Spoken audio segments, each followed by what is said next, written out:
Құрметті көрермен, бүгін сіздерге бір жас қыздың жүрек ауыртқан тағдыры туралы айтып беремін. Ол бар болғаны 16 жасында ғашық болып, қателікке ұрынды. Ал оның сол бір шешімі оның бүкіл өмірін өзгертуге әсер етті. Әңгіме барысында жас қыз сүйген жігітіне сеніп, баласын сақтап қалғысы туралы айтылады. Бірақ ол білмеген бір нәрсе бар еді. Жігіт оған қандай ауыр таңдау жасатты. Ақыры баласы кімнің қолында өсті? Ана жүрегінің шындығына шыдай аласыз ба? Әңгіме басталмас бұрын арнаға жазылып, қолдау білдіріңіздер. Данияр отбасылық өмірге мүлде дайын емес еді. Қайдағы отбасы? Оның жасы бар болғаны 19-да. Алда үлкен арман мақсаттары тұр. Сондықтан дәл қазір некеге байланып қалу ол үшін жеңілтектік әрі ақымақтық болатын. Себебі ол Гүлназды жақсы көрді. Гүлназ себебі бар болғаны 16-да. Өзі әлі бала секілді. Ал қарасаң, отбасын құрам дейді. Данияр алғаш рет екеуінің арасындағы жақындастық болған кезде Гүлназ алдын ала сақтанады деп ойлаған екен. Негізі ол бұл жайында нақтылап та сұраған жоқ. Араға бір ай салып, Гүлназ қасына келіп, «Данияр, саған айтарым бар», деді. Жігіттің іші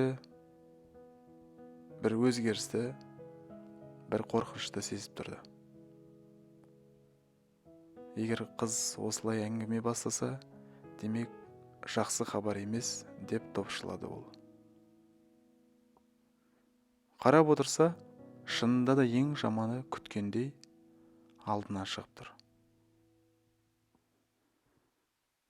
Болары болды. Данияр Гүлназды көндірмек болды.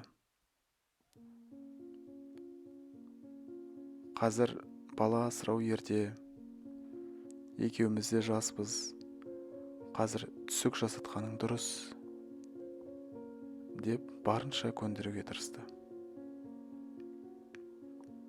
Алдымен аяқтан тұруымыз керек. Институтты бітірейін. Содан кейін ғана барып отбасын асырай аламыз. Ал әзірше жағдай күрделі, деді. Қыздың көзінен мөлтілдеген жас іркіліп тұрды. Толықтау ерні дірілдеп. «Данияр, сен мені енді жақсы көрмейсің бе?» деді. «Жоқ, не деп тұрсың?» деп оны құшағына қысып шашын сипады. «Өте қатты жақсы көремін, Гүлназ», деді. «Қазір бізге бала асырау ерте. Өзің ойыңмен қарашы. 16 жасыңда ана болғаның қалай? Ал мен бар болған 19-дамын. Екінші курсқа енді ғана өттім. Қалай күн көреміз? Сенің байғұс әжеңнің аз қандай пенсиясына ма? Әлде мені оқытуға әрең жетіп отқан ата-анамның ақшасына ма?» Ішінен Гүлназ оның сөзінің жаны бар екенін түсінгенімен, бірақ түсік жасатудан қатты қорқатын. Әлі білмейтін, бірақ бірнеше күннен соң оның өмірі мүлде басқа арнаға бұрылатын. Гүлназды шынымен де әжесі тәрбиелеп өсірді. Ал анасы белгісіз жақта қаңғырып кеткен, қызы бар екенін ұмытқандай. Әкесі туралы тіпті білмейтін. Қыз анасының жолын қайталаймын ба деп қатты қорқатын.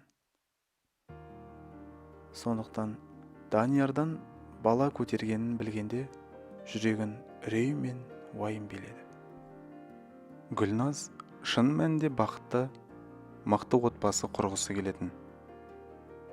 жанында сенімді жар, сүйікті бала шағасы болса екен деп армандайтын. Өзінің бейшара өмірінде болмайтындай. Ал Даниярдың ата-анасы Гүлназды аса жақтыра қоймады. Әлі мектеп оқушысы, сабаққа да онша қабілеті жоқ. Әдемі болғанымен түрден де басқа ақыл керек адамға. Оның үстіне тұқым қуалаушылығы да күмәнді деп ойлайтын. Сондықтан да Данияр Гүлназ жүкті деп айтқан кезде әкесі ашуға булығып жұдырығымен үстелді қойып қалды. Сен не ақмақ, есіңнен айырылдың ба? Ол қыз бар болғаны 16 жаста. Әлде түрмеге түскің келе ме? Сонда Данияр: әке, қандай түрме? Гүлназ мені шынымен жақсы көреді ғой. Мені сүйеді. Сонда әкесі: сүйеді, мүйеді, махаббат деп ойлап жүрсің ба? Енді сенің жауапкершілігіңді ата-анаң арқалай ма? Ақша берем, барып түсік жасатсын. Ешқашан ешқандай талқылау жоқ. Қарсы шықсаң барлық жаман болады, дейді. Данияр әкесіне ешқашан қарсы шықпайтын. Басын иіп, иығын бүгіп, бәріне келісіп тұрғанын білдірді. Балам-ай, балам, деп басын шайқады шешесі. Ол қыз саған не керек? Я сабаққа икемі жоқ, болашағы да жоқ. Тек бір нәрсеге ғана ақылы жетіпті. Данияр үндемей тыңдап тұрып, бірақ бәрібір Гүлназды шын жақсы көретін. Сондықтан да өмірін олсыз елестете алмайтын. Осылайша ол қызды түсік жасатуға көндірді. Гүлназ жылап, кейін бала көтере алмай қалам ба деп қорықса да, Данияр оны жұбатып отырды. Гүлназжан, уайымдама, қазір медицина мықты. Бұл саған 90-шы жылдар емес қой. Ол кезде дәрігерлер салақтау еді. Қазір бәрі басқаша. Оның үстіне ақылы түрде жасатамыз. Осылайша екеуі бірге ауруханаға барды. Оларды толықша келген, бетінде көзілдірігі бар, таза киінген дәрігер қарсы алды. Қатты көз тастап: жасың нешеде? Деді Гүлназға. 16-да, деп жауап берді қыз. Сендер жассыңдар ғой, неге бала тумауға тырысасыңдар? Деп дәрігер басын шайқап, әрі қарай тексеруге кірісті. Барлық процедурадан соң ол Даниярға қарап: Данияр, Сейітұлы, сізді бөлім меңгерушісімен сөйлесуге шақырып жатыр. Жігіт түсінбей дәрігердің соңынан кетті. Ал Гүлназға қарап: сен, қызым, сыртта күте тұр, деді. Қыз дәліздегі жұмсақ орындыққа отырды. Қолына ана мен бала денсаулығы жайлы парақшаны алып, іштей мүмкін меңгеруші Даниярды түсік жасатпауға көндіретін шығар, деп үміттенді. Сол сәтте бөлім меңгерушісі толық денелі, сәнді көйлек киген, үстінен әппақ халат жамылған әйел екен. Кең кабинетінде әрлі-берлі жүріп, Даниярға қарап сөйледі. Данияр Сейітұлы, сізбен сөйлескім келгені, қызыңыз әлі жас. Оның ойында көйлек, қуыршақ, ойын ғана. Ал сіз ақылды, ойы орнықты жігітсіз. Сонымен, деді Данияр. Мені Гүлназды баланы сақтап қалуға көндір деп айту үшін шақырдыңыздар ма? Жоқ, деп жымиды әйел. Сізге тиімді ұсынысым бар. Бірақ бәрі Гүлназдың да келісіміне байланысты. Себебі баланы көтеріп жүрген ол ғой. Қандай ұсыныс? Деп Данияр елең ете қалды. Сіздің қызыңыздың денсаулығы мықты, өзіңіз де сау көрінесіз. Ал менің біраздан бері танитын бір байлы да дәулетті отбасы бар. Өкінішке орай, олар көптен бері бала сүйе алмай жүр. Жасы 40-тан асқан кісілер. Өздерінің әдістерін талай қолданды, бірақ нәтиже жоқ. Экодан да бас тартты, денсаулыққа зияны бар дейді. Енді олар бір жас, дені сау, жұп баланы дүниеге әкеліп берсе деп отыр. Сол кезде Данияр: олар неге балалар үйінен алмайды? Сонда дәрігер: оны өзіңіз де түсінесіз ғой, тұқым қуалаушылық деген бар. Балалар үйіндегі сәбилердің көбісі қолайсыз отбасылардан шығуы мүмкін. Анасы маскүнем, әлде нашақор ма, оны кім біледі? Бұндай тәуекелге кім барғысы келеді? Ал сіздердің балаңыз мүлде басқа әңгіме. Егер келіссеңіздер, олар сіздерге қомақты ақша төлейді. Жүктілік кезінде Гүлназды да толықтай бақылап, қамтамасыз етеді. Сол кезде Данияр: мен оларға өзім жолығып сөйлесе алам ба? Дейді таңданып. Әйел сәл жымиып, саусағын бұлғады. Данияр Сейітұлы, сізде іскерлік бар екені байқалып тұр. Мен жақын арада кездесу ұйымдастырамын. Келесі күні ақ ол хабарласып, жақын маңдағы кафеге шақырды. Данияр барған кезде оны бөлім меңгерушісі және бай отбасы күтіп отыр екен. Ер адам өзін Бекжан Әділбекұлы деп таныстырды. Ал жанындағы әйел Айгүл Сапарқызы. Екеуі де сәнді киінген, қолдарында алтын әшекейлері бар. Бір қарағаннан ақ ауқатты адамдар екені көрініп тұрды. Данияр Сейітұлы, жағдайыңызды Шолпан дәрігерден естідік. Сіз ойлаңызшы, түсік жасатып, денсаулыққа зиян келтіргенше бала өмірге келсін. Оның үстіне біз оған толық жағдай жасаймыз, деді Бекжан Әділбекұлы. Данияр сәл тосылып: бірақ сіздер қазір солай айтып отырсыздар, кейін ойларыңыз өзгеріп кетсе ше? Жоқ, жас жігіт, мен көп нәрсеге қол жеткізген кәсіпкермін. Бос уәде бермеймін. Бұл ортақ пайда. Сіздер ата-ана болудан бас тартасыздар ма? Ал біз балаға бақытты өмір сыйлаймыз, деді. Данияр оның Айгүл Сапар қызына деген қамқорлығын байқады. Кофе құйып берді, майлық ұсынып қояды. Шын сүйіспеншілігі көрініп тұрды. Бізде жеткілікті байлық бар. Баланы ең жақсы мектепте оқытамыз. Кейін жақсы жұмысқа орналастырамыз. Соңында артында мол мұра қалады.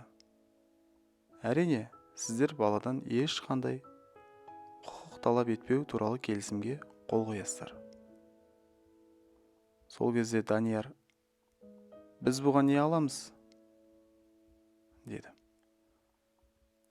Бекжан Әділбекұлы күліп жіберіп: сұрағыңыз орынды. Әрине, сіздерге де ірі көлемде ақша беріледі, деді. Ол алдында тұрған салфеткаға бір соманы жазды. Даниярдың көзі шарасына шыққандай болды.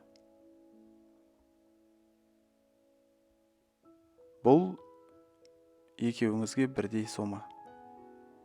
Бұдан бөлек, менің компаниямның Израильде филиалы бар. Әкем басқарып отыр.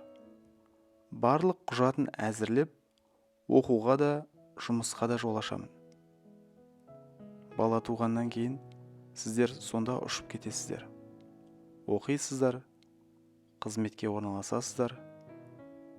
Жалпы қалай қарайсыздар? Деді. Даниярдың тынысы тарылып қалды. Бұл оның арманы еді. Шетел, мансап, мол ақша, бақуатты өмір дегендей. Сонымен қатар, деп сөзін жалғады Бекжан. Гүлназ жүктілік бойы біздің ауыл сыртындағы зәулім үйімізде тұрады. Барлық жағдайы жасалады. Тамағы, киімі, дәрігерлердің қарауы, тек ең үздік дәрігерлер қарайды.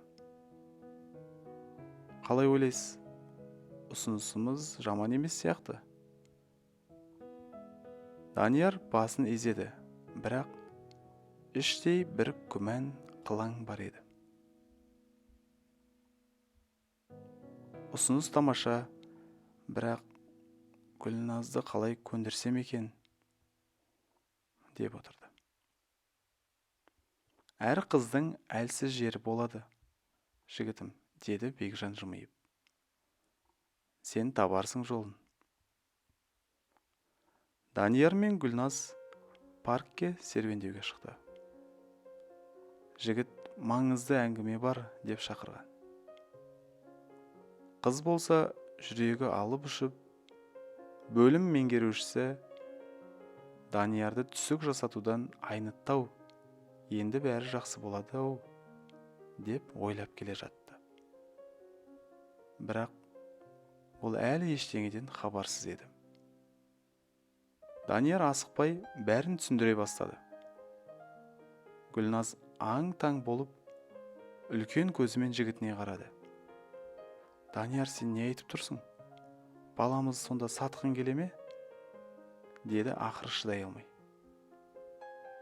Ал сенше, деді Данияр сабырлы үнмен. Туып алып, бізді қайыршылыққа салмақшысың ба? Ойланшы, ата-анам қарсы, бізді үйге қоспайды, ақшалай көмектеспейді. Мен университетті тастап, грузчик болып жұмыс істеуге мәжбүр болайын ба? Ол ақша да жетпейді ғой бірақ. Сенің әжеңнің пенсиясына қайттан қарап отырамыз ба? Өз қыңырлығың үшін мені, өзіңді, әжеңді, тіпті баланы да азапқа салмақшысың ба? Бұл эгоизм, Гүлназ. Сен үшін ол бала ойыншық сияқты. Бірақ соның кесірінен бәріміз сорлаймыз. Ол ұзақ сөйледі. Біз Израильге барып оқимыз, жұмыс істейміз. Кейін әжеңді де қасыңа апарамыз. Ата-анам да уақыт өте жұмсарады. Мүмкін болашақта баланы көруге рұқсат етер. Осылай бәрімізге жақсы болады, деп үгіттеді. Гүлназдың жүрегі қарсылық танытқанымен, сүйікті жігітіне сенбей тұра алмады. Ол үшін Данияр бар дүниесі еді. Қыз ақыры келісім берді. Осылайша екеуі қала сыртына бай отбасының зәулім үйіне барды. Гүлназ әжесіне, құрбымның анасы ауырып қалыпты, соған қараймын деп сылтау айтты. Әжемді анда-санда барып көріп тұрамын деп уәде берді. Ал Данияр болса күнде келіп тұрды. Бір жағынан Гүлназға қамқор, екінші жағынан оның көңілі босап, райынан қайтып кетпесін деп қадағалап жүрді. Өзі болашақтағы байлықты ойлап, бәрі дұрыс шешілді деп мәз болатын. Гүлназдың өмірі әп-сәтте өзгерді. Қыздың қалағаны бәрі орындалатын. Дәмді ас, әдемі киім, бөлек бөлме, жұмсақ төсектен бастап жүктілерге арналған күтімнің бәрін көрді. Кейде әжесіне барып қайтатын. Әзірге іші білінбейтін. Кей түндері Даниярда қасында қалатын. Бекжан Әділбекұлы ескертіп қоятын: тек артық қылық жоқ, баланың денсаулығына зиян келтірмеңдер, деп. Бірақ Даниярдың Гүлназға деген махаббаты бәсеңдей бастағандай еді. Қыз болса әлі де болашаққа сеніп, Израильге барамыз, бәрі жақсы болады, деп армандай беретін. Туған күн жетті. Бұл Гүлназдың өміріндегі ең толқулы күн еді. Ол Даниярды жанынан тастамады. Қолынан мықтап ұстап жатты. Қызға жеке палата берілді. Босану да жабық бөлмеде өтті. Дәрігерлер мен акушерлердің тиянақты еңбегінің арқасында бәрі жеңіл болды. Гүлназ қатты қиналмады. Бала дүниеге келгенде ол әлсіз қолдарын созып, сәбиін құшақтағысы келді. Бірақ акушерка баланы бірден алып кетті. Жоқ, болмайды, сіз балаға үйренбеуіңіз керек, деді. Еш болмаса жынысын айтыңызшы, деп сыбырлады Гүлназ. Ұл бала, деді. Сол сәтте бөлім меңгерушісі Шолпан Қайыргелді қызы кіріп, Гүлназға қағаз ұсынды. Жаңа туған нәрестеден бас тарту құжаты.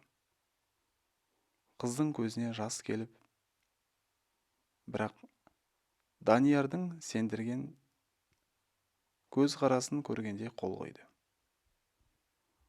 Ол кезде Гүлназ әлі болашақта не күтіп тұрғанын білмейтін. Ауруханадан шығатын күні Бекжан Әділбекұлы мен Айгүл Сапарқызы тағы да келді. Олар Гүлназға құжаттарға қол қойғызды. Болашақта балаға ешқандай талап қоймау туралы келісім. Ақша мен ұшақ билеттерін Данияр Сейітұлына беріп қойдым. Ол сізді сыртта күтіп тұр, деді Бекжан. Үйге берілген барлық сыйлықтар мен заттарды әжеңізге апарып қойдық. Қалғанына кейін дайындаласыз. Бүгін кешке ұшаққа отырасыз, деді. Қоштасып шыққан Гүлназ сыртқа беттеді. Көзі Даниярды іздеді. Бірақ ол жоқ еді. Тек кіре берсе қымбат гүл шоғы жатыр екен. Қыздың жүрегі шым ете түсті. Мүмкін Данияр қалдырған шығар, деген ой келді. Ішін бір жаман сезім қысып өтті. Үйіне барған соң да ол Даниярды таба алмады. Оның телефоны үнемі сөндірулі болды. Келесі күні де, арғы күні де хабарсыз кетті. Бірнеше күн өткен соң Гүлназ жылап еңіреп, жаңа туған ұлын асырап алған отбасының үйіне барды. Қақпада күзетшілер тұр еді. Ақыры Бекжан Әділбекұлы өзі шықты. Бірақ қақпадан әрі аттамады. Гүлназ, неге Израильде емессің? Мұнда неге келдің? Келісімді мұздың ғой, деді ол суық үнмен. Данияр мені алдап кетті. Ақшаны да, билетті де өзі ғана кеткен. Сіз білесіз ғой, қайда барады. Қоңырау шалыңызшы, ол біз екеуміз деп уәде берген еді, деп жылап жіберді қыз. Жас қызым, мен саған енді ештеңе берешек емеспін. Қара, мынау қолхат. Ақша түгел Даниярға берілді. Билеттер де соның қолына табысталды. Мен өз міндетімді орындадым. Енді жолыңды тап, деді Бекжан қатқыл үнмен. Енді қайда барам, не істеймін, деп жылады Гүлназ. Ол басын шайқап қалтасынан кішкене ақша суырып берді. Міне соңғы көмегім. Бұдан әрі бұл үйге келме, әйтпесе полиция шақырам, деп қорқытты. Гүлназ қалтырап ақшаны алды да артқа бұрылып ақырын басып кете барды. Түнерген аспан астында сүреңсіз жолмен Гүлназ кетіп бара жатты. Иығы түсіп кеткен. Шашын сала құлаш етіп байлап алған. Көзінде бұрынғы жарқыл жоқ. Бет аузы ішке кіріп, өмірдің ауыр соққылары ерте қартайтқандай. Арада бір шама жылдар өтті. Әйел абайлап жан-жағына қарады да биік темір шарбақ жанындағы бұталардың арасына кірді. Бұл оның бірнеше жылдан бері келетін жері еді. Ол шарбақ арасынан көз салып, ішкі ауладағы жасыл көгалда үлкен итпен ойнап жүрген 8 жасар ұлын көрді. Баланың күлкісі, даусы естіліп тұр. Гүлназдың көзінен жас ыршып, беті суланды. Құдайым сақта оны, баламды қорға, деп күбірледі де, көзіне жас алып, қолын көкке жайды. Ұлын ұзақ қарап тұрып, ақырын ғана кетіп қалды. Ал тағдырдың өзі оған әлі талай сынақ дайындап қойған еді. Тағы да жылдар өтті. Бала 13-ке толғанда, оны асырап алған анасы Айгүл Сапарқызы ауыр дертке шалдықты. Ешқандай ақша да, ем де құтқара алмады. Әйел өмірден өтті. Тағы 7 жылдан соң төсек тартып жатқан Бекжан Әділбекұлы баласына бар шындықты айтты. Біз сенің туған атанаң емеспіз. Сені өмірге келуіңнің өзіндік тарихы бар. Сенің анаң Гүлназ есімді қыз еді. Сол сәтте жігіттің жүрегі дүрсілдеп, көзінде жас жылт етті. Бір шама шиеленісті жағдайлардан кейін бала шешім қабылдады. Туған анамды табуым керек деді. Бірнеше жылдан кейін ол анасы Гүлназды іздеп тауып алды. Көп азап көрген, өмірден жүдеп кеткен анасын құшақтап тұрып, ең басты сөзді айтты. Анашым, мен сізді кешірдім. Құрметті көрермен, бұл оқиға бір ғана қыздың тағдыры емес. Бұл жастардың ойланбай жасаған қадамдарының, жауапсыз махаббаттың, ата-ананың түсінбеуінің ащы сабағы. Гүлназ да, Данияр да өз қателігінің құрбаны болды. Бірақ өмірде ең қиыны баланың тағдыры. Әрбір шешім, әрбір қадам болашақ ұрпаққа әсер етеді. Сол үшін бізге ең қымбаты жақындарымызды бағалау, бір-бірімізді түсіну, қолдау. Өмір ойыншық емес. Жақсы көремін деген сөздің артында үлкен жауапкершілік тұруы керек.